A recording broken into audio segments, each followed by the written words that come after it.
Shalom, amahoro y'Imana amwe aruta y'umuntu yamenya, iteka nzajya ariyo nifuriza ko arinda imitima yanyu. Ni mwene Sosenga ubasuhuza, mbahaye ikaze mu ncamake cyumweru cya 39 dusoje dusoma Bibiliya. Muri iki cyumweru twaraho dusoma ibitabo bitatu by'abahanuzi. Twatangiye igitabo cy'umuhanuzi Yeremiya. Twasomye kuva ku gice cya mbere kugeza ku gice cya 10. Ibi tubifatanya no gusoma ubuhanuzi bw'umuhanuzi Habakuki. Dusoma ku gice cya mbere kugeza ku gice cya 3. Ari naho iki gitabo gisorezwa. Nanone dusoma n'igitabo cy'umuhanuzi Sofoni uhere ku gice cya mbere ukageza ku gice nanone cya 3, kuko nanone iki gitabo ni kigufi. Ibi tubifatanya na Zaburi y'175 na Zaburi y'174 ndetse na Zaburi y'130. Mu butumwa bwiza turimo turasoma urwandiko rwa kabiri Paulo yandikiye Abanyakorinto. Uru rwandiko narwo twararusoje. Reka rero mbahe ikaze mu ncamake y'ibyo twasomye. Imana ibahe umugisha.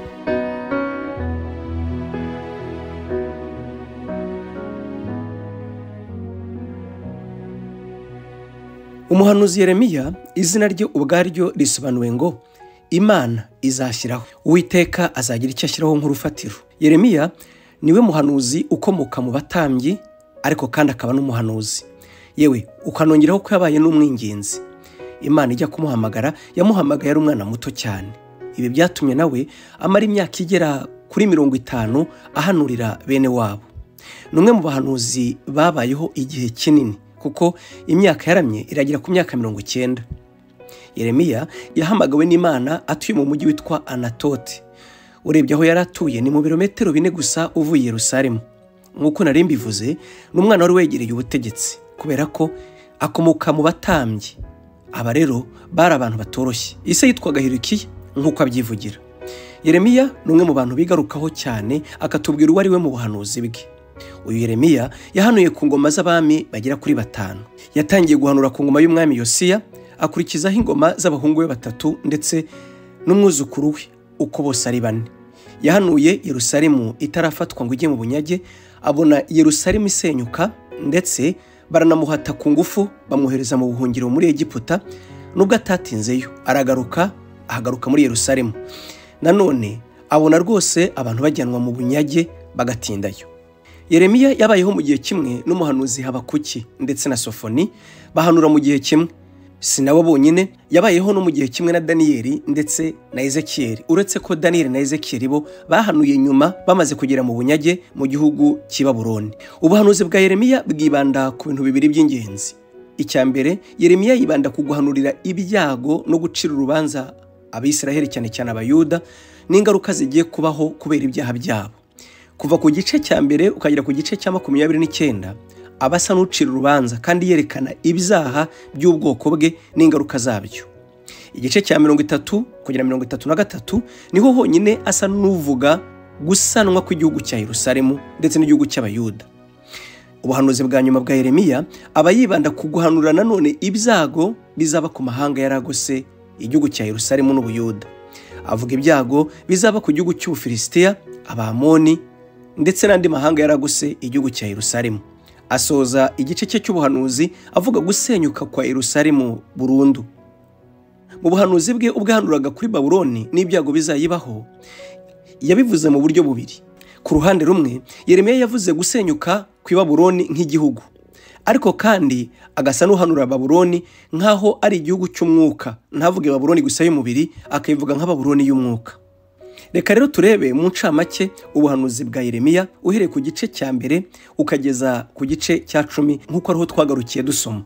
Igice cya mbere kitubwira yuko Yeremiya ubwe atangira yivuga, ndetse avuga ko se yitwaga Hilukiya, umwe mu batambyi ba Anatoti, akaba hari mu ntara y'Ububenyamini. Anatubwira igihe yatangiriye guhanura n'igihe Imana yamuhamagariye, yuko ari mu mwaka wa 13 wo ku ngoma y'umwami Yosiya.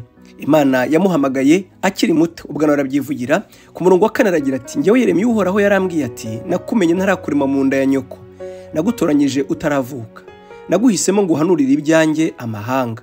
Ndamusubiza nti, Nyagasani Uhoraho, dore ndacyari muto sinzi kuvuga. Nyamara Uhoraho arambwira ati, wivuga ko ukiri muto, abo nzagutumaho uzabasanga, uzababwira ibyo nzagutegeka, ntuzagire uwo utinya, nzaba ndi kumwe nawe ngutabare. Uko niko Uhoraho avuze. nuko Uhoraho ankoze ikiganza ku munwa arambwira ati dore nshyize amagambo yanjye mu kanwa kawe, uhereye ubu ngushinze kuvugira amahanga yose n'ibihugu byose kugira ngo urandure, uhirike, utsembe kandi usenye.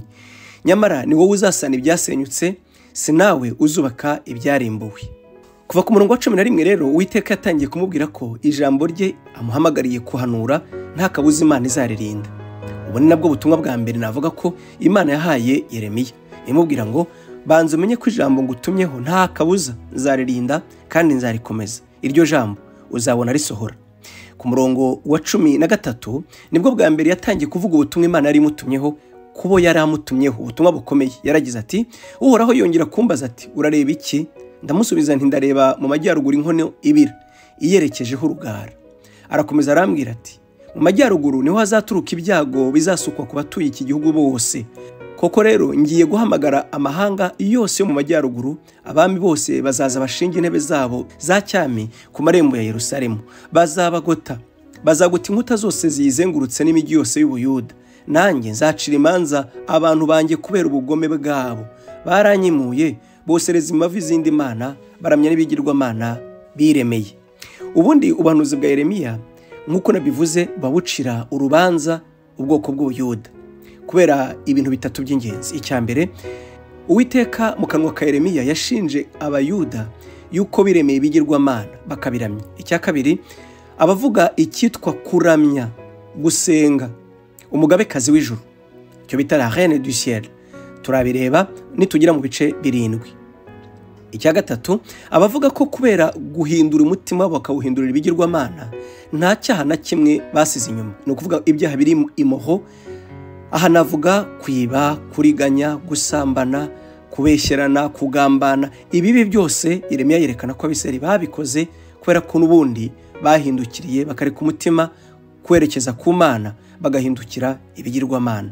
Kuva rero ku bice 2 uhereye ku murongo wa mbere nk'uko nabivuze ukagira mu bice 45, Yeremiya abavuga cyane cyane yuko Imana izahana Abayuda, yuko Imana izacira urubanza igihugu cy'Ubuyuda. Agatangamo ubutumwa bugera kuri 14. Ni ukuvuga ko Imana yagiye imuha ubutumwa atanga bw'ubuhanuzi bugera kuri 14 abuhereza bene wabo b'Abayuda. Ubu butumwa rero tubusanga kuva ku gice cya mbere ukagira ku gice cya 29, kuko ngo twabivuze kuva ku gice cya 30 ukagera ku bice 33 ni buri Imana bivuga gusanwa, guhumurizwa ku bwoko bw'Ubuyuda. Yeremiya hatandukanira cyane na Yesaya, nuko Yesaya we nibura kuva ku bice 40 ukagira ku bice 66 yatinze cyane ku kuvuga ihumure no gusanwa no gutabarwa ku bwoko bw'Ubuyuda. Nubwo yavuze guhanwa ariko yavuze cyane ihumure ndetse no kurengerwa ku bwoko bw'Ubuyuda. Ariko Yeremiya we kuko ibyago no guhanwa byari byegereye cyane igihe yahanuriyemo, ntabwo yatinze cyane ku gusanwa, ahubwo yavuze yuko ibihano bisohoye kandi no gucirwa urubanza kukaba kuje. Dore rero message ya mbere Imana yatumye kuri Yeremiya nicyo yitaga ubwigomeke bw'Abisirayeli. Umurongo wa mbere uragira uti Uhoraho yarambwiye ati genda ubwire Yerusalemu uti ndibuka ko wankundaga ukiri muto, ndibuka uko wankundaga ukiri umugeni, ndibuka uko wankurikiye mu butayu, wankurikiye mu gihugu kitagira ikikimeramo.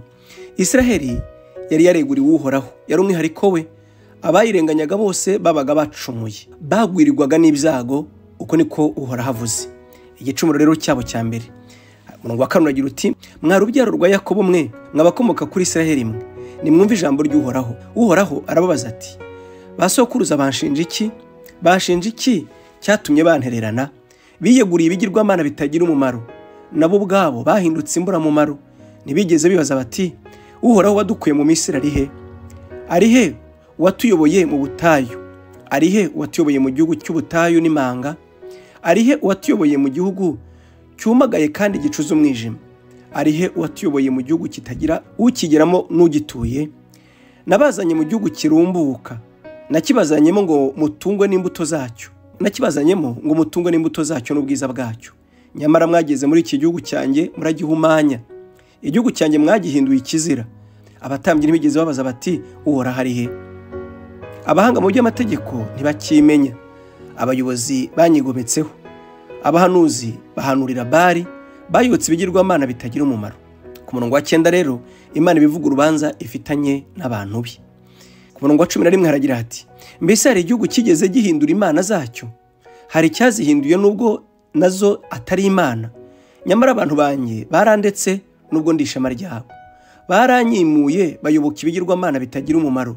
Wajuruwe, ibyo nibitume wumirwa, nibigutera ubwoba kandi bitume wiheba. Uko ni kuhora havuze. Kuko rero ubwoko bwanjye bwakoze amakosa abiri. Baranyimuye nubwo ndi isoko y'amazi y'ubugingo. Bifukuriye amariba yabo bwite. Bifukuriye amariba atobotse atabika amazi. Yeremiya akomeza guhanurira Abisirayeli babwira ingaruka zizabaho kubera ibyaha byabo no kwigomeka ku Uwiteka. Akomeza kubashinja ibyo bita kwimura Uwiteka, kwimura Imana bakamwibagirwa. Ubuhanuzi bwa kabiri bwa Yeremiya buba buvuga ko ameze nk'umugore w'indaya. Ngiyi message ya kabiri Imana yamutumyeho. Umurongo wa mbere uragira uti Uhoraho aravuga ati mbese umugabo yirukanye umugore we akishakira undi mugabo, amushatse umugabo we wa mbere yamucyura? Ntibyashoboka kuko byaba ari uguhumanya igihugu. Nyamara mwe Abisirayeli mwagize inshuti nyinshi, none murashaka kungarukira. Muri Bibiliya yera ndagira ngo nanone turebe uko Yeremiya yavuze aya magambo. Haranditse ngo baravuga bati umugabo nasenda umugore we, yamara gutana nawe akendwa n'undi mugabo, mbese yakongera gusubirana nawe? Igihugu cyakorwamo bene ibyo ntikibe cyandujwe rwose. Ariko weho wasambanye n'abakunzi bawe benshi, nyamara ngiyewe Uhoraho uzangarukire, ni ku Uwiteka avuga. Ndagira mbabwire ko amategeko ya Mose Imana yari yarategetse Abisirayeli yuko umugore naramuka asenzwe cyangwa atandukanye n'umugabo we, noneho akabona undi mugabo akamurongora, Imana ubwayo niyo yavuze ngo kirazira wa mugore ntakagaruke mu rugo rwe rwa mbere. Ibyo byabaga bibaye ikizira mu Bisirayeli. Ariko Uwiteka waravuga ngo nubwo rwose ngewe nagiranye isezerano namwe mukambera nk'umugore, mwaranyimuye muhindukirira ibigirwamana, ni ukuvuga ngo mwimika izindi mana aba arizo mugirana isezerano nazo, zisa naho zibabereye umugabo. Ariko njye Uwiteka ndababwira ngo nimungarukire, ibyo ntabwo nzabifata nk'ikizira. Nubwo amategeko ariko avuga ngewe ndirengagije iryo yirenga yobora umutima wanjye, ntabwo muzaba muhumanyije igihugu kungarukira. Ibi nabyumvise mu rukundo rw'agatangaza. Namwe nimwibaze, Imana ivuga ko yagiranye n'Abisirayeli isezerano kandi uko n'ukuri. Murabyibuka mu kuva mu bice 19 na 20 Imana yagiranye n'Abisirayeli isezerano, ari nacyo cyatumye bahinduka ubwoko bw'Imana, ubwoko bw'umwihariko. Ariko nyuma yaho bataye Uwiteka bahindukirira ibigirwamana. Imana ikavuga ngo ntabwo muzaba mukoze ikizira, ngewe nteze amaboko nimungarukire. Ibice 4 Imana ikomeza kubwira Abisirayeli ko ibinginga, ibategeye amaboko, ibabwira ngo nyaboneka nimungarukire, ndabinginga nimuhindukire mureke ingeso zanyu mbi. Umurongo wa 3 uragira uti ibice 4 ibyo nibyo Uwiteka abwira abantu b'u Buyuda n'ab'i Yerusalemu ati ni muri bimishike yanyu kandi ntimukabime mu mahwa, mwikebere Uwiteka kandi mukebeho ibikoba bitwikiriye imitima yanyu, mwabagabo mwe b'u Buyuda n'abaturage b'i Yerusalemu. Uburakari bwanjye butaza bumeze nk'umuriro bugatwika kandi nta wabasha kubuzimya bitewe n'ububi bw'ingeso zanyu, nimugaruke. Yeremiya akomeza kuvuga abwira bene wabo ati nyamara Imana iracyabategeye amaboko, ibabwira ngo nimungarukire mureke gukomeza guhindukirira ibigirwamana. Ibice 5 Imana bivuga ko itegekera Abayuda ibihano ibahuye ibyaha byabo. Ikomeza kubabwira ingaruka zizabaho kubera ko bimuye Uwiteka. Hano Yeremiya abakivuga uko umutima w'Imana umeze n'ingaruka z'ibihano kubera ibyaha yari yavuze muri bwa buhanuzi bwa mbere. Ndavuga ya message ya mbere ndetse n'iya kabiri turangije gusoma. Iyo twasomye mu gice cya mbere n'icya kabiri ndetse n'icya gatatu, ibice 4 rero n'ibice 5 Imana bituma kuri Yeremiya ngo yinginga Abayuda kuyigarukira. Ariko nibatabyemera ikabereka ibihano bizabaho kubera ko banze kumvira ku Uwiteka ababwira ngo nyamuneka nimungarukira. Ibice 6 noneho Imana bivuga ngo dore ababisha bazabatera bagoti Yerusalemu kubera ko mwanze kungarukira, ishyano rizabagwira, nyamuneka nimungarukire, ni ku Uwiteka avuga. Ibi ntabwo byatumye bamwumva, nicyo cyatumye mu bice 7 Yeremiya yongera kugarura ubuhanuzi bwa gatatu. Noneho abagarura message ya gatatu, ngira ngo ibi birumvikana. Yeremiya agira ubutumwa yabagazaniye Abisiraheli nk'ubuhanuzi. Nyuma yaho akerekana umutima w'Imana ukurikira ubwo buhanuzi bubi yabagahanuriye bene wabo, abereka inzira yo gukira nuko ibyo bibi byabavuzweho bitabasohoraho. Nyuma yaho akerekana ko kubwo kutumvira dore bizababaho.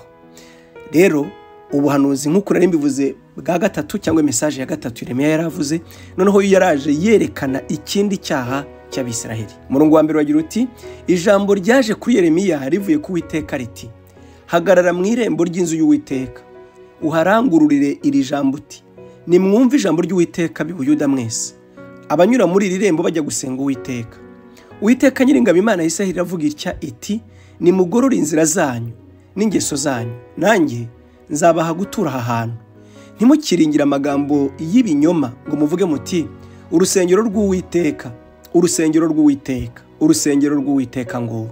Kuko nimugorora rwose inzira zanyu n'ingeso zanyu, mugasohoza imanza zitabera z'umuntu n'umuturanyi we, ntimubonerane umushyitsi n'imfubyi n'umupfakazi, ntimuvushirize amaraso atariho urubanza hano, ntimukururire izindi mana zitabateza amakuba, nibwo nzabaha gutura aha hantu, igihugu nahaye ba sogokuruza uhereye kera ukageza iteka ryose. Uhereye ku murongo wa 8, Imana noneho itangira kubahinyura ibabwira ko ari indyarya, imisengere yayo imeze nk'iy'idini y'indyarya, ndetse igahanura n'ibyago. Ku murongo wa 18 kugira ngo twihute, nibwo Yeremiya ahanura ibijyanye n'umugabekazi w'ijuru. Yaragize ati, abana batashye inkwi nabo base bagacana umuriro, abagore nabo bakavuga umutsima, kandi bakavugira umugabekazi wo mu ijuru imitsima, bagasukira izindi mana amaturo y'ibyo kunywa, banyendereza kugira ngo bandakaze. Reka twumve muri Bibiliya ijambo ry'Imana ikinyarwanda bakoresheje. Baragira batya bati, umurongo wa 18, abana baratashye inkwi, base baracana umuriro, naho abagore barategura imigati yo gutura ikigirwamanakazi bita umwamikazi w'ijuru. Byongeye kandi baratura ibigirwamana ituro risukwa bagambiriye kundakaza. Ubwo se ni ngewe bababaza, cyangwa nibo ubwabo bibabaza bikoze isoni? Nicyo gitumye Nyagasani uhora avuga ati, uburakari bwanjye n'umujinya wanjye nzabisuka aha hantu, nzabisuka ku bantu no ku nyamaswa no ku biti no ku mbuto zo mu mirima. Uburakari bwanjye buzagurumana nk'umuriro udateze kuzima. Ubupfumu bushingiye ku mwamikazi w'ijuru tububona kuva mu itangira ryo kuremwa k'umuntu. Nk'uko tubibona mu itangiriro ibice 10, umugabo wabaye uwa mbere nk'uko Bibiliya tubwira ni Nimurodi, wabanje kuba umunyambaraga wa mbere ku isi, niwe watangiye ibijyanye n'ubupfumu bushingiye ku mwamikazi w'ijuru, ubundi bakamwita umugabekazi w'ijuru. Ubu bupfumu rero bwagiye bukomeza hirya no hino, yaba mu Banyegiputa, yaba mu Bagereki, yaba mu Baromani, yewe hirya no hino ku isi ubupfumu bushingiye ku mugabekazi n'umwamikazi w'ijuru bwagiye bukoreshwa, ntibwigeze buhinduka. Ndagira ngo usabe muvandimwe witondere cyane ibijyanye n'umwamikazi w'ijuru. Nujya ubona idini rivuga ko rigira umwamikazi w'ijuru cyangwa umugabekazi w'ijuru, uzabyitondere.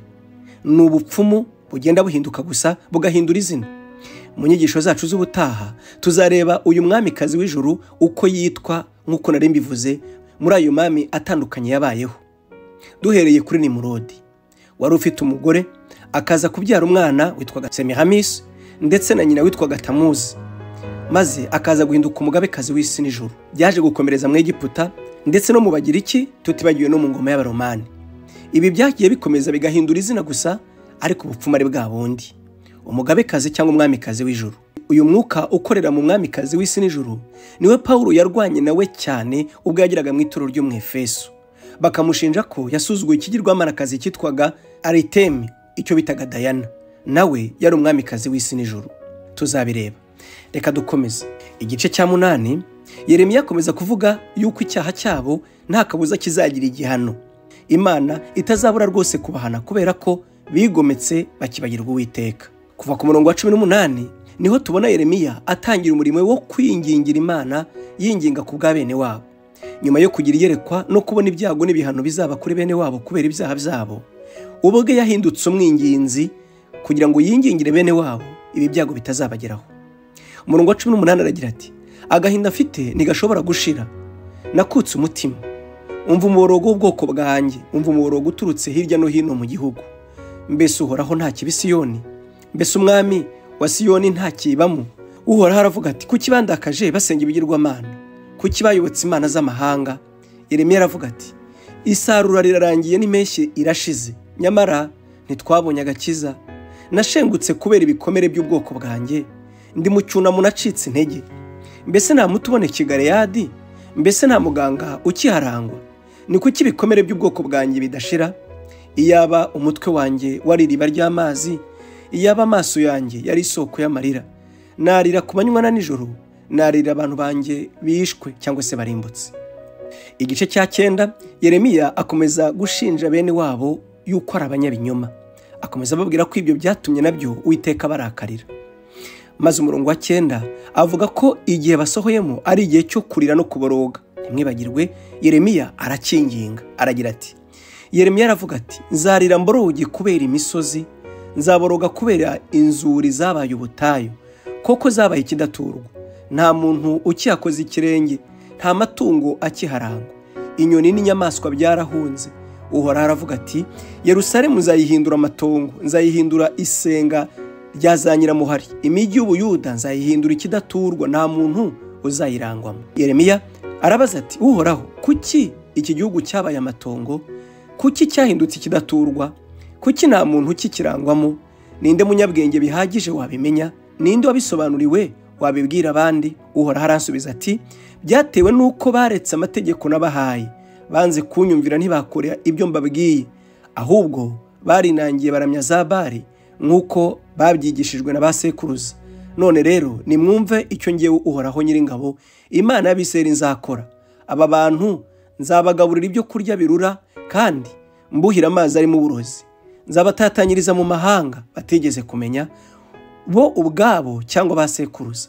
Nzabateza abo kubicisha inkota kugeza ubwo nzabatsembaho. Akomeza kuvuga ko abantu b'i Yerusalemu bazatakamba batakambirira abantu ngo bafashe, ariko nta muntu n'umwe uzigera barengera. Yeremiya asoza avuga ko kubaha Uhoraho ari bwo bwenge. Yaragize ati ku murongo wa 22, Uhoraho aravuze ati umunyabwenge ntakirata ubwenge bwe, umunyambaraga ntakirata imbaraga ze, umukire ntakirata ubukire bwe. Ushaka kwirata yirate ko anzi kandi asobanukiwe ko ndi Uhoraho. Niyirate ko urukundo rwanjye ruhoraho, niyirate ko nkorana ubutabera n'ubutungane ku isi. Koko rero ibyo nibyo nishimira. Uhoraho aravuga ati igihe kiri hafi ngahana birata ko bimoje imisatsi. Nzahana abanyamisiri n'abayuda n'abedomu n'abamoni n'abamowabu n'abatuye mu butayu bogosha ubwanwa bwo mu misaya. Koko rero abo bantu bose ndetse n'abisera ubwabo ntibanyiyeguriye. Icyatumye ngeze aha hantu ni ukugira ngo dusobanure ibi Yeremiya yavugaga, yuko Imana izahana abogosha imisatsi, akanahana abogosha ubwanwa bwo mu misaya. Ese icyo Uwiteka yavugaga ni iki? Mbibutse ko mu mategeko ya Mose mu Balewi uhereye mu gice cya 18, Imana yagiye ibabwira ko izabaziza kwimoza imisatsi cyangwa se kwiyogoshesha imisatsi ndetse no kogosha ubwanwa bwo mu misaya. Inababuza yuko bakwiye kogosha ingohe no kwisiga amabara. Ese ibi bihuye n'ubuzima bwa none abantu babamo? Aho kwisiga rouge à lèvres, no kuvuga kwisiga ku munwa no kwiyogoshesha ubwanwa kw'abagabo, ibyo ngibyo nabyo ubwabyo ni icyaha, ni ikizira. Ese icyaha kirimo ni ikihe? Kugira ngo dusobanukirwe ibi ni ngombwa ko tumenya icyo Imana yavugaga. Icyo Imana yavugaga ibuza Abisiraheli nuko Abedomu, Abanyamisiri, Abamowabu n'andi mahanga yarazengurutse Abisiraheli biyogoshaga ubwanwa nk'umuderi cyangwa se nk'igikorwa bakoraga mu buryo bwo kuramya ibigirwamana. Ntabwo kwiyogosha ubwanwa ari icyaha ubwacyo, ahubwo ku Bisiraheli iyo babaga babikoze babaga bigana amahanga yari abazengurutse, bakoraga nka rituel, nk'uko umutambyi yambaraga igishura cyera akambara efodi kugira ngo yinjire mu rusengero rw'Uwiteka, bakambara imyenda iriho inshunda kugira ngo bibutse amategeko y'Uwiteka. Ni nako n'amahanga yari agose Abisiraheli iyo bajyaga kuramya ibigirwamana byabo. Ibyo bategekaga abagabo baramya ibyo bigirwamana bagombaga kuba bogosha ubwanwa bwo ku matama ndetse bakiharanguza n'umusatsi. Ibyo byabaga ari mu buryo bwo kuramya ibyo bigirwamana. Nicyo cyatumye Imana rero ivuga ngo nzahana abagabo biyogosa imisatsi, mpane abagabo bogosha ubwanwa bwo ku matama yabo. Ni ukuvuga ngo abagabo bakoze ibyo mu rwego rwo kuramya ibigirwamana. Ntabwo rero kogosha ubwanwa ndetse no kwisiga kw'abagore ari icyaha ubwacyo, ahubwo Imana yireferaga ku byo bakoraga muri icyo gihe. aho twasoreje ni mu bice 10 aho Yeremiya n'ubundi akomeza kuvuga yuko Abisiraheli bananiwe guhitamo kuramya Imana cyangwa se kuramya ibigirwamana, bakomeje kubivangavanga ubwabo. Igice umurongo wa 12 Yeremiya noneho asa n'ugarura agatima agasingiza Imana, agasingiza Uhoraho, akavuga ko Imana ikomeye. Yaragize ati, Uhoraho yaremesheje isi ububasha bwe, yahanze isi akoresheje ubwenge bwe, yabambye ijuru kubw'ubuhanga bwe, yategetse amazi yo kwijuru yibumbira hamwe, akoranya ibicu abivanye ku mpera z'isi, yohereza imirabyo imvura ikagwa, akura umuyaga mu ndiri yawo. Iyo abantu babibonye bibabera urujijo bakumirwa. Abakora ibigirwamana bakorwa n'isoni, koko rero bakora imana z'ibinyoma zitagira ubuzima, nta gaciro zifite, zikwiriye gusuzugurwa. Igihe cyo guhana zizarimbuka. Imana ya Yakobo yo ntimeze nkazo, niyo yaremye ibintu byose, niyo yagize Abisirayeli ubwoko bwayo, izina ryayo n'Uhoraho Nyiringabo. Amen. Ageze ku murongo wa 17 noneho havuga yuko kujyanwaho iminyago kuri hafi. Ibyo yababwiraga ko Imana izabahana, noneho Yeremiya yareruye arababwira ati igihe cyo kujyanwaho iminyago mwebwe kirasohoye, kiri hafi. 23 Yeremiya arongera akagaruka kinginga, amaze kumenya ko igihe noneho cyo kujyanwaho iminyago cyegereje, nta kabuza umwami wo mu majyaruguru aje kandi azabatwaraho umunyago, akanabababaza ndetse bamwe akanabica. Yongeye gutakambira Uwiteka, aragira ati ku murongo wa 23, Uhoraho, nzi neza ko umuntu ntacyo yakwigezaho, nta muntu ushobora kugenzura imibereho ye. Uhoraho, dukosora uduhane, nyamara ntuduhane wihanukiriye, ntubigirane uburakari utadutsembaho, ahubwo urakarira amahanga yanze kukumenya, urakarira ibihugu bitagusenga. Koko rero bisha abantu bawe, igihugu cyacu bagihinduye amatongo. Yeremiya yabaye umwinginzi ukomeye ku buryo hari n'igitabo yanditse tuzasoma cyitwa Amaganya ya Yeremiya. Ni igitabo gishingiye ku kwinginga no kuboroga no gutakambira bene wabo. Ngo yatangiraga igihe abarinzi batangirira izamu, ngo mu gihe abandi babaga bagiye kuryama, we nicyo gihe yatangiragamo kuboroga no kwinginga. Naha twasoreje. Imana ibaha umugisha. Mu kanya turagaruka turebe ubutumwa bw'ingenzi bukubiye mu gitabo cy'umuhanuzi Habakuki.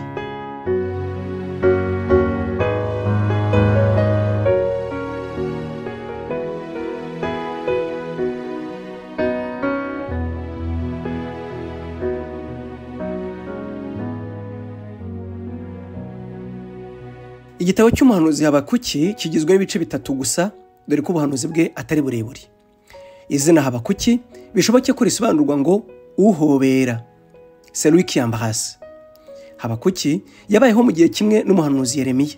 Nk'umwe mu bahanuzi bato, nawe ubwe ntabwo atinda mu kwisobanura. Ntabwo Habakuki yivugaho ngo atubwire ibyamuranze n'ahakomoka. Gusa asoza ubuhanuzi bwe yaje kwivuga. Habakuki niyo muntu wahanuye wenyine adakoresheje ijambo rivuga ngo Uwiteka aravuze ngo. Abandi bahanuzi bose bagiraho bakavuga ngo Uwiteka yaravuze. Ariko Habakuki ubuhanuzi bwe busa naho atangira asenga, noneho Imana ikamusubiza, ikamusubirisha ijambo cyangwa se ubuhanuzi. Kuva ku gice cya mbere ukagera ku gice cya kabiri, Habakuki Imana imuha ubutumwa bubiri bw'ubuhanuzi. Ubwa mbere yatangiye nyine yiganyira asenga, hanyuma Imana imuha igisubizo, arongera arasenga, nanone Imana imuha igisubizo. Ubuhanuzi bwa Habakuki bushingiye ku bintu bibiri by'ingenzi.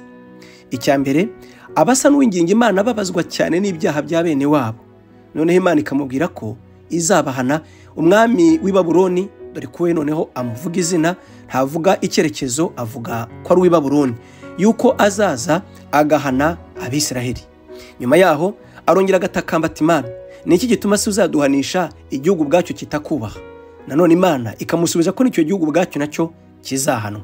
Nyuma yaho Habakuki yikomereza ku Uwiteka, yerekana ko we nta kabuza azaba ku munara we, agakomeza agategereza Uwiteka, agategereza icyo yamuganyiye, kandi akavuga ko niyo imirimo itarumba n'ibintu byose bigashira, we azategereza ijambo ry'Uwiteka. Igice cya mbere umurongo wa mbere uragira uti, ngiyi imiburo umuhanuzi Habakuki yahishuriwe. Umurongo wa kabiri atangira nk'uko navuze asenga Imana, aragira ati, Uhoraho, kutanyumva, mbese nzagutabaza ngeze ryari? Ndagutakambira kubera urugomo ruriho, nyamara ntawe urengera. Kuki utuma ndeba ubugome buriho, nawe kuki urebera abarengana? Nta kindi nkibona atari urugomo n'ibintu birimbuka, impaka n'amahane biri hose. Nicyo gituma amategeko yarapfukiranywe, ntaho ubutabera bukirangwa, abagome baryamira intungane, bityo bagoreka ubutabera. Igisubizo cy'Uhoraho kiri ku murongo wa 5. Noneho Uhoraho aramusubiza ati, nimwitegereze amahanga maze mutangare. Muri iki gihe cyanyu hagiye gukorwa igitangaza, ntimuzacyemera nubwo hagira ukibabwira. Dore mpagurukije abanyababiloniya, n'ubwoko bw'inkazi kandi buhutiraho, bazatera isi yose bigarurire ibindi bihugu. Ni abantu bateye ubwoba kandi batinyitse, ni abirasi bishyiriraho ayabo mategeko. Amafarasi yabo arushingwe kunyaruka, abayagenderaho ni inkazi kurusha amasega agiye guhiga. Amafarasi si ukugenda araguruka, abayagenderaho baturuka iyo bigwa, baza bagendera mu birere nk'akagoma irabutswe inyama. Ku murongo wa 12 Habakuki yongera gutakamba aragira ati, Uhoraho uriho kuva kera kose, Mana yanjye nta nenga ugira, ntuzatuma dupfa. Uhoraho wahagurukije abanyababiloniya ngo barangize imanza baduciriye, rutare mpungiraho, wabashyizeho ngo baduhane. Uri intungane, ntiwihanganira ubugome, ntubasha kurebera abarengana. None se kuki urebera abagambanyi? Kuki abagome batsemba ababarusha gutungana ukicecekera? Ureka abantu waremye bakamera nk'amafi yo mu nyanja, bamera nk'ibikoko byo mu mazi bitagira umuyobozi. Abanyababiloniya bakacira abantu bose nk'abafatisha amafi ururobo, babafata nk'ufata amafi yo mu rushundura, babakoranya nk'amafi ari mu mutego. Ibyo bituma bishima bakanezerwa. Iyo mitego yabo bayitambira ibitambo, bosereza imibavu inshundura zabo, nibyo bakesha ibyo kurya byinshi kandi biryoshye. Mbese bazageza he gutega imitego? Bazagumya gutsemba amahanga nta mbabazi? Noneho Uwiteka aramusubiza mu gice cya 2. Murabyuka ko Habakuki yabanje kurega bene wabo, yerekana ubugome bakoze. Imana ikamubwira ko izabateza abanyababiloniya. Mwiyerekwa nanone abona abanyababiloniya ibibi bakoze, noneho nabo arabarega ku Mana. Atese noneho nibo babonye ko bakiranutse. Umurongo wa 1 wagira uti, ngiye gukomera ku murimo wanjye wo kuba maso, ngiye guhagarara ku munara w'igenzura, ngiye guhanga amaso kuhoraho ntegereze icyo azambwira. Uyu ni Habakuki agitakambira Uwiteka amubwira ati, ndategereje, ngiye kureba ko ukuntu umeze, niba uzareka ubwoko bwawe ukaburimbura kandi ukabuhana mu maboko y'abatakubaha. Ati, mbese nzasubiza iki abanyitotombera? Noneho Uhoraho aramusubiza ku murongo wa 2. Uhoraho niko kunsubiza ati, andika icyo nkwereka, ucyandike ku bisate by'amabuye, ku buryo buzasomeka, ku buryo busomeka, bityo umuntu wese abashe kukisomera adategwa. Icyo nkwereka kizasohozwa igihe kigeze, kirihutirwa, kizagera ku iherezo nta kabuza. Nubwo byatinda ugitegereze kizaza, koko igihe nagennye kizaza. Andika uti, umwirasi yishyira hejuru kandi ataboneye na busa, nyamara intungane izabeshwaho n'ubudahemuka bwayo. Uyu murongo wa 4 nagira mbabwire ko wabaye ishingiro, wabaye ifatizo ryaho Pawulo yishingikiriza ngo avuge ubutumwa bwe bw'ibyo bita gukiranuka kw'Imana. Aya magambo yagarukaho inshuro zirenze 2 mu nzandiko ze. Ahambere ni mu rwandiko Paulo yandikiye Abaroma uhere ku gice cya 1 ku murongo wa 17. Arongera akabigarukaho mu Baheburayo ibice 10 uhere ku murongo wa 38. Agenda agaruka cyane kuri aya magambo avuga ngo, umukiranutsi wanjye azabishwaho no kwizera, umukiranutsi wanjye azabishwaho no kwizera. Bavandimwe, Habakuki yahanuraga ibishyize kera, dore ko nicyo cyatumye Imana imubwira ngo, ibyo ngiye kukwereka ubyandike ku rukuta, ubyandike ku bisate by'amabuye, nta kabuza niyo byatinda bizasohora. Yavugaga ko nta kabuza umukiranutsi w'Imana azabishwaho no kwizera. Umurongo wa 5 rero abavuga ko n'abanyababiloniya nabo bazahanwa kubera agasuzuguro kabo. Aragira ati, abanyagasuzuguro sabo kwizerwa, abirasi ntibajya batuza, ntibigera banyurwa, bameze nk'ikuzimu hadahaga abapfa. Bigarurira amahanga yose, amoko yose bayagira yabo. Abantu bo muri ayo mahanga bazayagira iciro ry'imigani, bazabanegura babakobe bati, bazabona ishyano barundanye bitari ibyabo. Mbese bazakungahazwa n'ibyo bambuye, abandi bageze ryari? Mbibutse ko ubwoko bw'i Babuloni bayobowe n'umwami wabo Nebukadinezari ndetse n'uwahoze ari se witwaga Neboborazari, bagendaga bambura amahanga yose bigaruriye, bakagenda basahura kugira ngo bikungahaze. Nicyo cyatumye ubwami bw'i Babuloni bugereranywa n'umutwe wa zahabu, bwari ubwami bwuzuye ubutunzi. ariko ibyo byose byaterwaga no gusahura. Nicyo cyatumye rero Habakuki avuga ati ayo mahanga yirata ubwibone no gusahura iby'abandi nayo azabona ishyano. Umurongo wa 9 aragira ati bazabona ishyano abubakisha amazu yabo ibyibano, barayubaka bakayakomeza bakibwira ngo nta cyabatera, nyamara imigambi yanyu izatuma mukorwa n'isoni. Uko mwatsembye amahanga menshi namwe niko muzicwa. Amabuye yubatse inkuta azasakuza abarege, mwikorezi nazo zizayashyigikira. Bazabona ishyano abubakisha umurwa wabo ibyavuye ku bwicanyi, bakomeresha imijyi yabo ibyo bakuye mu bugome. Akomeza guhanura akaga kazaba kuri Babuloni kubera ibyo bakoreye andi mahanga, cyane cyane n'Ubuyuda. Igice cya 3 rero cyitwa isengesho rya Habakuki abasoza asenga. Yagize ati ngira isengesho ry'umuhanuzi Habakuki riririmbwa ku buryo bw'amaganya. Uhoraho numvise ibigwi byawe, Uhoraho ibitangaza wakoze byanteye ubwoba. Muri ibi bihe byacu ongera ukore ibitangaza wajya gukora. Muri ibi bihe byacu ujye bitugaragariza, nubwo warakara ujye utugirira imbabazi. Icyo yasengeraga n'ubu byutse, yaravuga ngo Mana ongera kandi uhembure umurimo wawe, muri iyi minsi ongera uwuhembure. Byatumye nawe rero avuga ko nta kabuza azategereza Uwiteka, akaba ari we wiringira wenyine. Asoza ku murongo wa 17 agira ati nubwo imitini itarabya, nubwo imizabibu itakwera, nubwo iminzenze yarumba, nubwo imirimo itatanga umusaruro, nubwo intama n'ihene zashira mu biraro, nubwo inka zashira mu bikumba, sinzabura kwishimira Uhoraho. Nzanezezwa n'Imana umukiza wanjye. Nyagasani Uhoraho niwe untera imbaraga, antambagiza hirengeye, ampa kugenda nk'imparakazi nta mpungenge. Amen.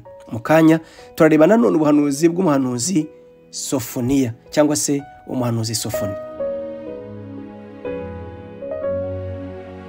Umuhanuzi Zefaniya cyangwa se Sofoni cyangwa Sofaniya, bitewe na Bibiliya wasomye, niba ari Bibiliya ijambo ry'Imana bamwita Sofoniya, niba ari Bibiliya yira bamwita Zefaniya, mu Gifaransa ni Sofoni.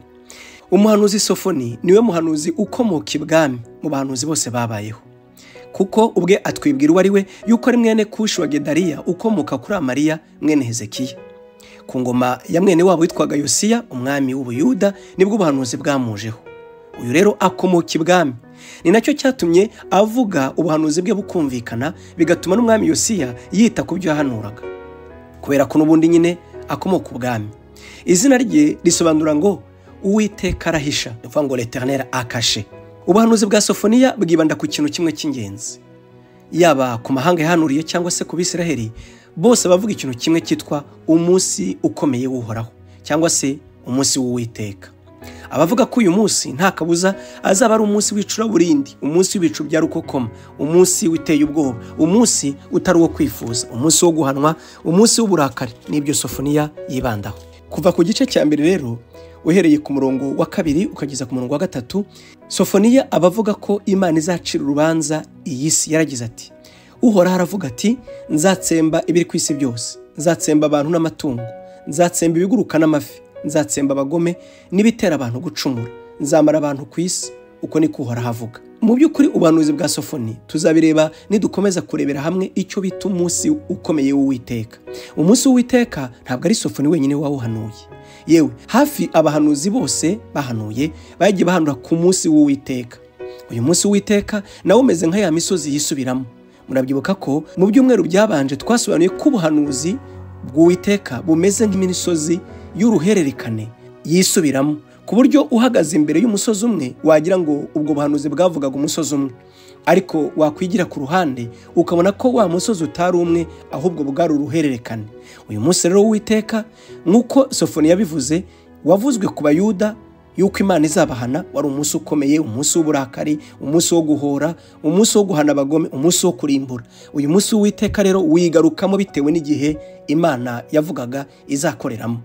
Ubwo yavuga ko izahana Abayuda wiswe umunsi w'Uwiteka, ariko ubwo Imana izabihana isi yose wiswe umunsi w'Uwiteka, witwa umunsi w'imperuka, witwa umunsi w'uburakari. Tuzagenda tubona uyu munsi w'Uwiteka uko tuzakomeza kureba ubuhanuzi butandukanye. Nanone ku gice cya mbere uhere ku murongo wa 4 ukagira mu bice bibiri ku murongo wa 3, noneho Zefaniya atangira guhanura avuga urubanza Imana izaciraho igihugu cy'Ubuyuda.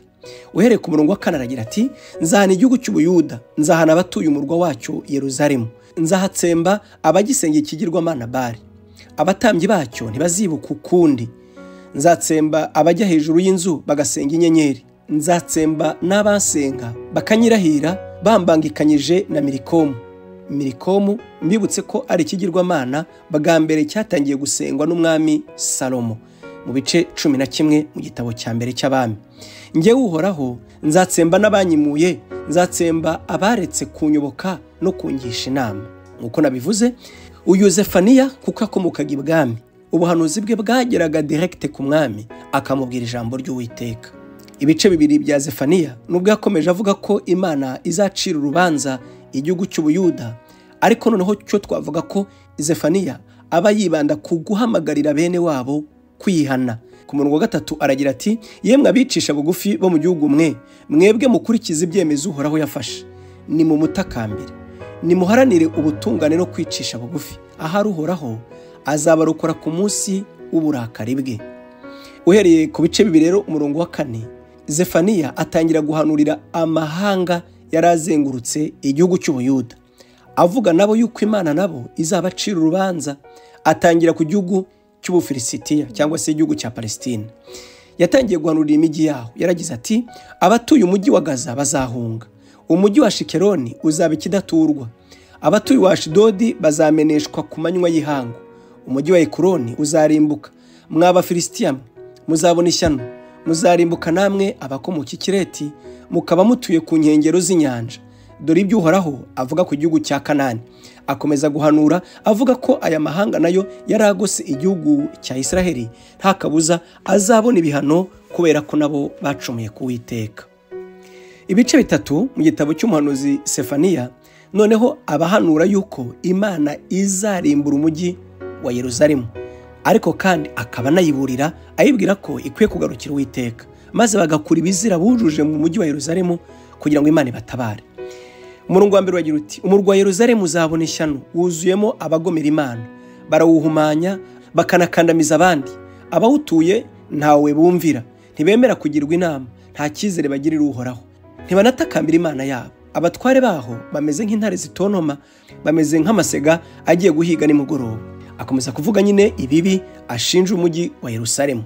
Cyakora ageze ku murongo wa 8 arongera agahindukirira amahanga, akavuga ko amahanga yose azahanwa ku munsi w'Uwiteka. Cyakora Zefaniya ageze ku murongo wa 9 atangira kuvuga imigisha Imana izagenera amahanga yose ndetse n'igihugu cy'Ubuyuda. Noneho ubuhanuzi bwe busoza buvuga ko Imana itazagumana uburakari, izatabara abantu bayo ikabarengera. Ku murongo wa 9 aragira ati, nzatuma abanyamahanga bahinduka, aho gusenga ibigirwamana ninjye bazasenga, bose bazantakambira njye Uhoraho, bazanyoboka bahuje umutima, ndetse no majyepfo ya Kushi hazaba bansenga, abatataniye muri ibyo bihugu bazantura amaturo. Bwoko bwanjye, uwo munsi nzabamaramo abuzuye ubwirasi, ntimuzongera kungomera Siyoni wa musozi nitoranirije, bityo ntimuzaterwa n'isoni n'ibyo mwacumuyeho byose. Nzabasigira abicisha bugufi n'abiyoroshye, bazanyisunga jye Uhoraho, Abisirayeli bazaba barokotse ntibazongera gukora ibibi. Uhereye ku murongo wa 14 abavuga imigisha noneho izaba mu gihugu cya Israheli, cyane cyane ku musozi wa Siyoni. Yaragize ati, Siyoni we ishime wiramirire, Israheli we vuza impundu, Yerusalemu we ishime, nezerwa ubikuye ku mutima. Uhoraho yahagaritse ibihano bigutegereje, abanzi bawe yarabamenesheje. Uhoraho umwami w'Abisiraheli ari kumwe nawe, ntuzongera kugira icyo utinya. Uwo munsi Yerusalemu izabwirwa ngo, Siyoni komera witinya, Uhoraho Imana yawe iri kumwe nawe, ni umunyembaraga azagukiza, azagushimira anezerewe, azakwereka uko abakunda atuje, azakwishimira aririmba nko ku munsi mukuru. Amen.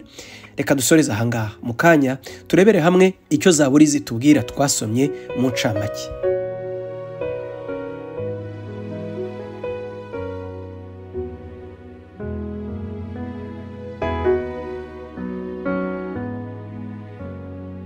Zaburi ya 74 yitwa Zaburi y'amaganya aterwa n'isenyuka ry'ingoro y'Imana. Mbibutse ko mu gihe Yeremiya yahanuraga, Habakuki ndetse na Zefaniya bose bahanuraga ibyago bizabaho ubwo abami b'i Babuloni bazatera igihugu cy'Ubuyuda. Umwami w'i Babuloni yasenye Yerusalemu inshuro 3. Yarateye bwa mbere ajyana abana b'imfura, aragaruka asenya igihugu cya Israheli, ubwa gatatu noneho aragisenya rwose burundu. iyi rero zaburi ya 74 bene Asafu baba basenga baririmba iyi zaburi bavuga akaga batewe n'isenyuka ry'ingoro y'Imana. Umurongo wa 3 uragira uti nyarukira ku itongo ry'ingoro yawe idashobora gusanwa, ibyo muri yo byose abanzi barabitsembye. Ababisha bawe bavugirije induru ahantu wabonaniraga natwe, bahashinze amabendera yabo agaragaza ko batsinze. Bari bameze nk'ababanguye intorezo, bakereye gutema ibiti by'inzitane. Imitako yose yabajwe mu ngoro bayijanjaguje intorezo n'inyundo. Ingoro yawe barayishenye bayiha inkongi, inzu yawe barayuhumanije. Ngaya rero amagambo y'ingenzi muri izaburi n'isengesho n'intimba ya bene Asafu batiwe no kubona urusengero rw'Imana rusenyuka. Cyakora zaburi ya 75 yo bakahita yuko Imana ari Imana itabera, nta kabuza izongera ikabagarukaho ikabatabara. Haragira hati umurongo wa 5, abirasi ndababwira nti nimureke kwirata, abagome nti ntimukirate imbaraga zanyu. Koko ntimugakabye kwirata imbaraga zanyu, ntimukavuge mushinze ijosi. Ikuzo ry'umuntu ntirituruka iburasirazuba, ntinaturuka iburengerazuba cyangwa se mu butayu, ahubwo Imana yonyine niyo igena byose. Icisha umwe bugufi, indi ikamuha ikuzo. Uhoraho afite igikombe mu ntoki cyuzuye inzoga y'umubira, ariyo uburakari bwe. Ayisukira abagome bose bo ku isi, barayinywa bakiranguza. Ariko jye nzamamaza Imana ya Yakobo, nzahora nyiririmba. Izatsemba imbaraga z'abagome, naho intungane izazongerera imbaraga. Iyi zaburi kubera ko nta mwanya dufite, tuzongera tugaruke kuri uyu murongo wa 9 aho bene Asafu bavuze ko Imana ifite igikombe mu ntoki cyuzuye umujinya, maze ngo izagisuka ku bantu bayo irakariye ngo biranguze itende ryayo. Iki gikombe Yesaya yaragihanuye, Yeremiya aragihanura, Ezekiel aragihanura, yewe na bene Asafu baragihanuye. No mu byahishuwe tuzakibona yuko iki gikombe Imana yagihaye Maraya ngo akaba ari we wiranguza uburakari bwacyo bukirimo. Yesu Kristo iki gikombe yakitunywereyeho kugira ngo twebwe tutazanywa ku bidandabiranya by'umujinya w'Imana. Reka ndekera aha rero dukomeze turebere hamwe incamake y'urwandiko Paulo yandikiye Abakorinto ba 2 kuko ariho twagarukiye. Ubushize ubwo twarebaga urwandiko Paulo yandikiye Abakorinto rwa 2 twagarukiye ku gice cya 6. Igice cya 7 Paulo abavuga ko anejejwe yishimye ibyishimo byinshi yuko abanyakorinto bumviye urwandiko yabandikiye maze bakagira agahinda. Ku murongo wa 10 agasobanura ko ku gahinda kabateye kwihana, ukwihana kuticuzwa. Yaragize ati burya agahinda gahuje n'iby'Imana ishaka gatera umuntu kwihana kakamugeza ku gakiza. Agahinda nkako nta mpamvu yo kukicuza, naho agahinda gasanzwe ko muri iyi si kageza umuntu ku rupfu. Mbega ibyiza mwazaniwe n'agahinda gahuje n'iby'Imana ishaka! Mbega umwete kabateye kwihana ku byabaye ngo mwiregure! Mbega umwete kabateye kwita ku byabaye ngo mwiregure! Mbega ukuntu kabateye kurakara no guhagarika umutima! Mbega ibyifuzo n'ishyaka kabateye ngo mwemere guhana uwagize nabi! Muri ibyo byose mwagaragaje ko muri abera muri urwo rubanza. Paulo yari mashima Abakorinto avuga ko bose batabaye babi, ko ibyabaye by'ibizira batari babishyigikiye, ko urwandiko yabateye rwabateye umubabaro n'agahinda kenshi. Ariko akasobanura ko agahinda burya ko mu buryo bw'Imana niko kabanziriza kwihana kuticuzwa kakageza umuntu ku gakiza. Mwibuke Yesu Kristo ubwo yatumwaga abigishwa be mu butumwa bwiza bwanditswe na Luka ibice 24 wereye ku murongo wa 45. Yaravuze ati kwihana no kubabarirwa ibizaha bikwiye kubwirwa amahanga yose. Iyo aka gahinda katabanjirije mu mutima w'umuntu, ntabwo ubutumwa bwiza bushobora kubona aho bwinjira. Ubutumwa bwiza bwinjira mu mutima umenetse, ushenjaguwe n'agahinda kihana. Ibyo rero nibyo bituma ubutumwa bwiza bumera mu mutima w'umuntu. Ibice 8 noneho Paulo atangira kubahugurira gutanga batitangiriye itama. Ibi yari yabivuzeho mu rwandiko rwe rwa mbere ibice 9 umurongo wa 14, arongera akabibibutsa ati mugomba kugira ubwitange kandi mugatanga muticuza, ni regret ni contrainte, mugatanga muticuza.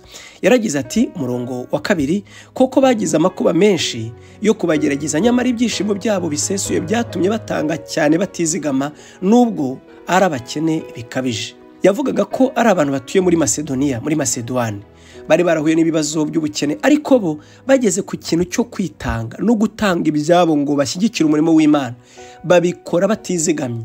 Pawulo biranamutangaza ati bari bafite ubukene ariko batanze batizigamye. Umurongo wa 5 arakomeza agira ati nuko bakora ibirenze ibyo twari twizeye, ariko rero nk'uko Imana ishaka babanje kwitanga ubwabo, biyegurira Nyagasani, nyuma natwe baratwiyegurira. Nunyumve neza, babanje kwiyegurira Imana ubwabo, barangije kwiyegurira Imana ni ngombwa ibyo batunze ntibareka kubyegurira Imana, ariko babyeguriye Imana babiha Pawulo n'intumwa kugira ngo babikoreshe iby'umurimo w'Imana. Umurongo wa 12 aragira ati koko rero iyo umuntu atanganye ubwuzu, Imana yemera ituro rye uko arifite, itamutezeho icyo adafite. Pawulo yarimo yerekana ko icyo Imana ishaka burya ni umutima.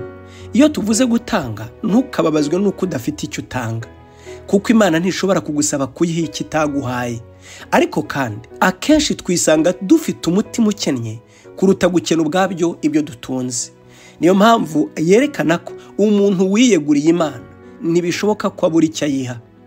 Hari amateka nigeze kumva y'umugabo witwaga Cliff Dora wo muri Leta Zunze Ubumwe za Amerika, ngo wari umukene cyane, ubwe niwe wabyivugiye, ngo yageze ubwo abwira Imana ati Mana, simfite icyo ntura kandi shaka kugutura. Noneho ngo akajya afata udupesu bafungisha ishati, akajya acaho kamwe buri cyumweru akajya kugatura Imana. Ati ndumva ari cyo kintu mfite cyinshi kindi ku mubiri mu byo ntunze, n'udupesi kuko turenze kamwe. Noneho akajya acaho kamwe akagaturira Imana, ati nibura ni iki mfite. Muvandimwe, nawe ubikuye ku mutima ntabwo ushobora kubura icyo utura Imana. Ibice 9 Pawulo abakomeza kuvuga ko azanyura i Korinto kugira ngo akusanye imfashanyo yari igenewe kugoboka abera b'i Yerusalemu. Umurongo wa 6 aragira ati muzirikanire ijambo, ubiba nkeya azasarura nkeya, naho ubiba nyinshi azasarura nyinshi. Buri muntu wese akwiriye gutanga icyo yiyemeje atinuba kandi adahatwa, kuko Imana ikunda umuntu utanga anezerewe. Mwibuke turacyari kuri message yo gutanga, avuga ko kandi asaba Abakorinto kwegeranya imfashanyo, bakayegeranya kare mbere y'uko hagera kugira ngo bafashe itorero ry'i Yerusalemu. Umurongo wa 12 aragira ati akamaro k'uwo murimo mukora sako gukenura intore z'Imana gusa, ahubwo unatuma bashimira Imana barushaho kwiyongera. Kuzirikana ibyo byose mwabakoreye bituma basingiza Imana. Babonye ukuntu muyumvira mugatangaza ubutumwa bwiza bwa Kristo, bayisingiza kandi kubera ko mugira ubuntu mugasangira ibyanyu nabo ndetse n'abantu bose. Bityo bazabasabira babafitiye urukumbuzi bitewe n'ubuntu bw'Imana buhebuje bababonanye. Imana ishimwe kubera Imana itagereranywa yatugabiye. Pawulo abasubira ku ijambo rimeze nka rimwe rya Yesu Kristo, aho yavuze ngo ikizatuma abantu bamenya ko muri abigishwa banjye nuko muzakundana. Uru rukundo rwo gutanga Yakobo yavuze ko ari bwo buryo bwonyine bwo gukundana, bitari urukundo rw'urumamo, urukundo rutari rwo mu magambo, urukundo rwashyizwe mu bikorwa. Pawulo akavuga ngo imfashanyo mushyira abantu batuye Yerusalemu zo kubafasha bituma benshi bahindukira bagashima Umwami Imana, bagashima ndetse na Yesu Kristo bakamwizera, kuko ubutumwa bwiza bwanyu babwumvise mu bifatika, babwumviye mu buryo buboneka, maze bituma bahimbaza Imana. Namwe mubifitemo inyungu kuko bahora babasabiye bafite urukumbuzi, babihugukiye bavuga ngo Imana irushaho kubagirira ubuntu, kandi koko ishimirwa iyo mpano yanyu y'ubuntu yabahaye yo gufasha abandi. Kuva ku gice rero cya 10 kugera asoza, noneho yibanda ku butumwa bwo gucyaha, bwo kongera kurwana arwanya abigisha b'ibinyoma. Akavuga ko intambara yacu atari intambara nk'iyo mu mubiri, twebwe dukirana n'abadafite umubiri, dukirana n'ibihome tukabikubita hasi kugira ngo tugarurire abantu bose n'ibitekerezo byabo Umwami Imana. Umurongo wa 3 yaragize ati nubwo turi abantu ntabwo turwana kimwe n'abantu b'isi. Intwaro turwanisha ntizacuzwe n'abantu, ahubwo ni intwaro zikomeye twahawe n'Imana, zibasha gusenya ibigo ntamenwa, zisenya impaka, zikanahirika inkuta ndende, zose zashyiriweho gutambamira abantu ngo batamenye Imana. Bityo imigambi yose yo kugomera Kristo tukayinesha, maze banyirayo tukabamugandurira. Umurongo wa 8 Nyagasani yaduhaye ubushobozi bwo kubaka ubugingo bwanyu atari ubwo kubusenya. Ubanza hari narakabije kwirata ubwo bushobozi, nyamara nta pfunwe binteye. Pawulo rero abatangira kongera kubwira abera b'i Korinto yuko bakwiye kwirinda abigisha b'ibinyoma.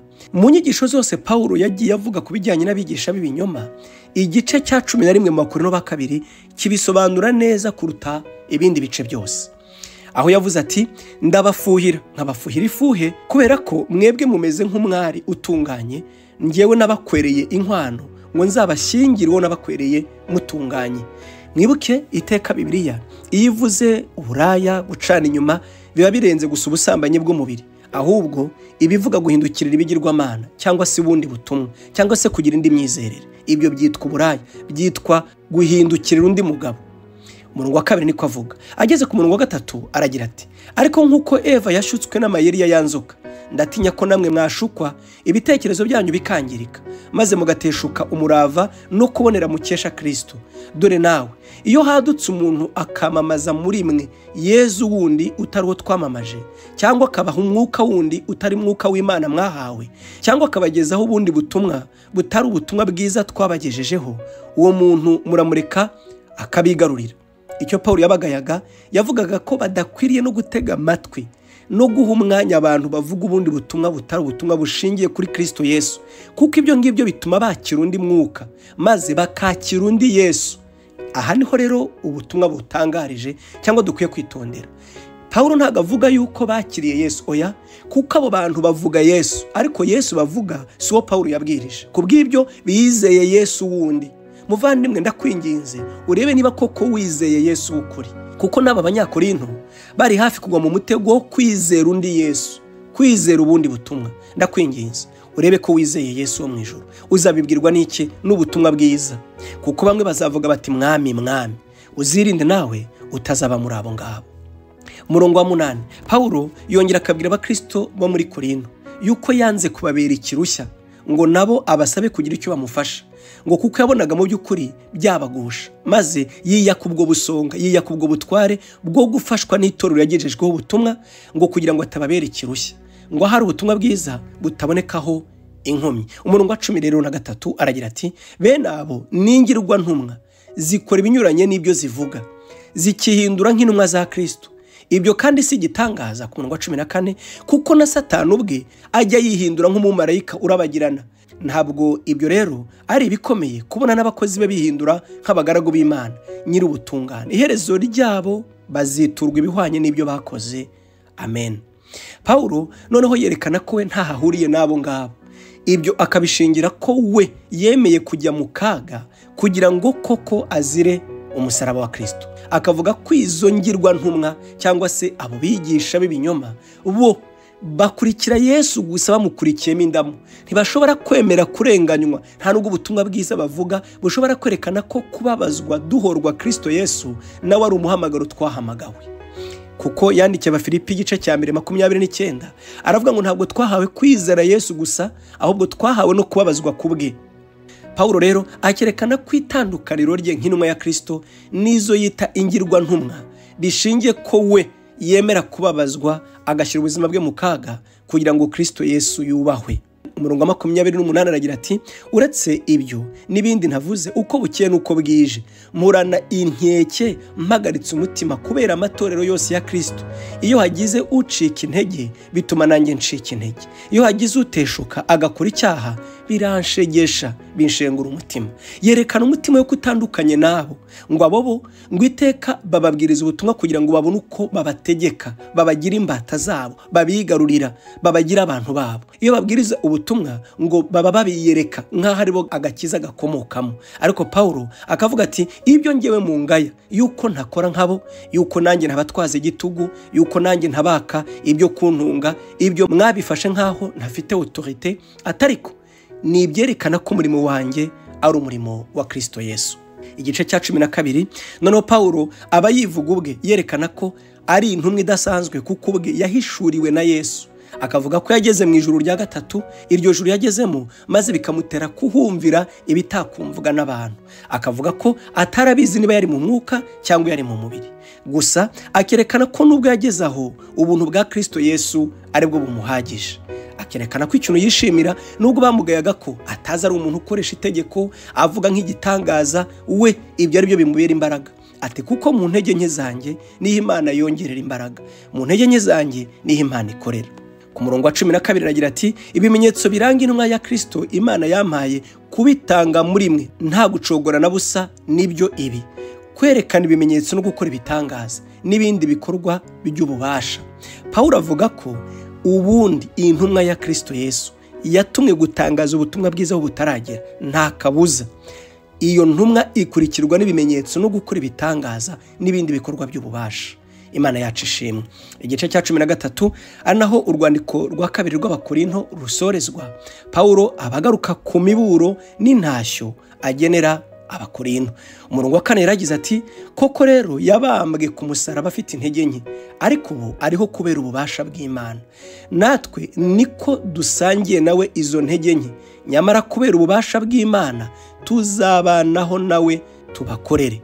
Nimwigerageze ubwanyu mwisuzume murebe niba koko mugikomeye kuwo twemera. Mbese ntimwasobanukiwe ko Kristo ari muri mwe koko? Niko biri keretse niba mwarasuzumwe mugatsindwa. Umurongo wa 8 ntacyo tubasha gukora cyabangamira ukuri kw'Imana, ahubwo turagushyigikira. Asoza ku murongo wa 13 agira ati ubuntu Umwami wacu Yesu Kristo abagirira n'urukundo rw'Imana n'ubusabane mukesha Mwuka Muziranenge bihorane namwe mwese. Amen. Ndagushimiye Imana nshuti nziza muremyi w'ijuru n'isi. Ndagushimiye urukundo n'imbabazi n'ubuntu. Kuri iki cyumweru cya 39 dusoje dusoma Bibiliya, turagushimiye. Ubutumwa bw'ingenzi tubona kandi dukura muri iki cyumweru ni uko twihanangiriza kwihana no guhindukira, twisuzuma ngo turebe neza niba duhagaze neza mu byo twizera, nk'uko Pawulo abibwira Abakorinto. Ataho nimwahindukiriye ubundi butumwa, aho nimwakiriye undi Yesu atari uwo twababwirije. Nk'uko na Yeremiya yashinje bene wabo ababwira ati mwe kwiringira ubwanyu muvuga ngo urusengero rw'Imana, atahubwo muhindura ingeso zanyu, nicyo kizatuma Uwiteka abagarukira. Mana, turasenze ngo twibuke uduhindure mu ngeso, uduhe kwihana bivuye ku mutima, uduhe umutima ukubaha, uduhe umutima uhagaze neza mu byo twizera, cyane bigaragarira mu guhinduka mu ngeso, koko kwizera kwacu kugahura n'imirimo, maze tukubahisha Imana. Icyubahiro kigarukira Imana, amahoro n'umugisha bibi byacu mu izina rya Yesu. Amen.